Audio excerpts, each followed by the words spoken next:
I'm not a curious person. As a matter of fact, I'm quite the advocate for the whole let sleeping lions lie thing. Because of this, and because of the situation I found myself in, there was this voice in my head advising me very loudly to turn around, run right back down the 6 flights of stairs I'd just climbed up, get out of this building, and go home. And normally I'd have listened to that voice, but as I paused to catch my breath and looked down at the phone, I felt the morbid curiosity that had dragged me there in the first place flare up again. I'd gotten a weird text a couple of hours earlier from an unknown number. It said, "Hey, are you bored? There's an old block of flats near you. You know the one. Come there ASAP. I have something to show you. The 6th floor, room 107. My first thought was that I was being pranked or something. I tried to call the number, but of course it didn't go through. After that, I ignored it for a good while, and that really should have been that. But for some reason that I can't quite find the words to explain, I found myself overwhelmed by an uncharacteristic curiosity.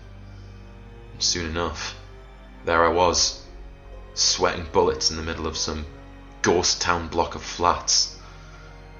I figured that it was just one of my friends being a prick. That's what I kept telling myself anyway.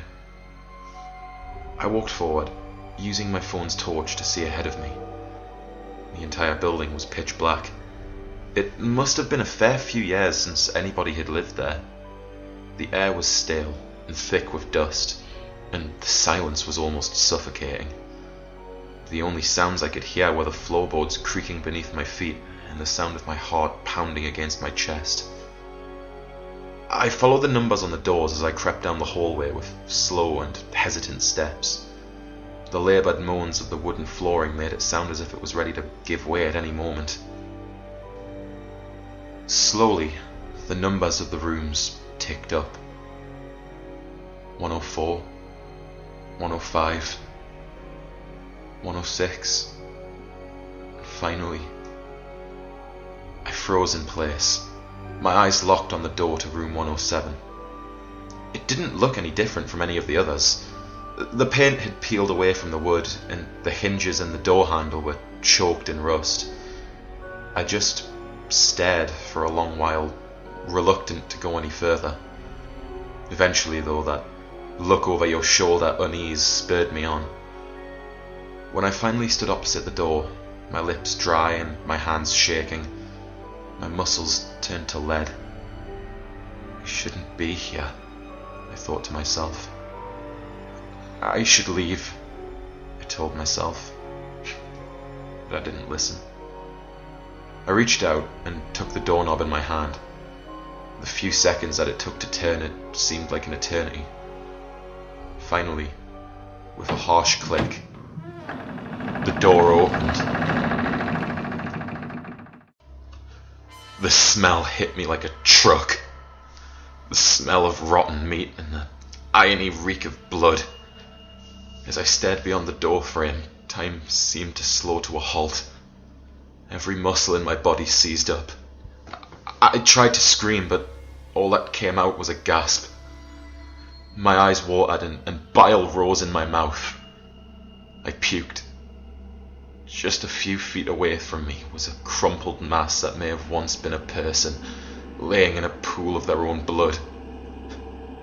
I just stared, like a deer caught in the headlights, when suddenly the sound snapped me back to reality at a breakneck speed. A chill like nothing I'd ever felt before shot up my spine. Somehow, I found the strength to lift my arm and look at my phone. "Come inside," the message said. I just stared, expressionless, at my phone. For the briefest of moments there was silence, and then, "Come inside." I saw something move in the darkness of the room, and without thinking, I span on my heel, and I ran. I ran as fast as I could. I ran down the hallway, down the stairs and out of the building without looking back.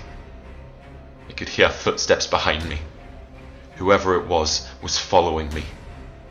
When I got out, they stopped, but still I ran all the way home without stopping. Even now I don't know who was sending me those messages, but I can say with confidence that if I had actually went into that room, that I'd have died. But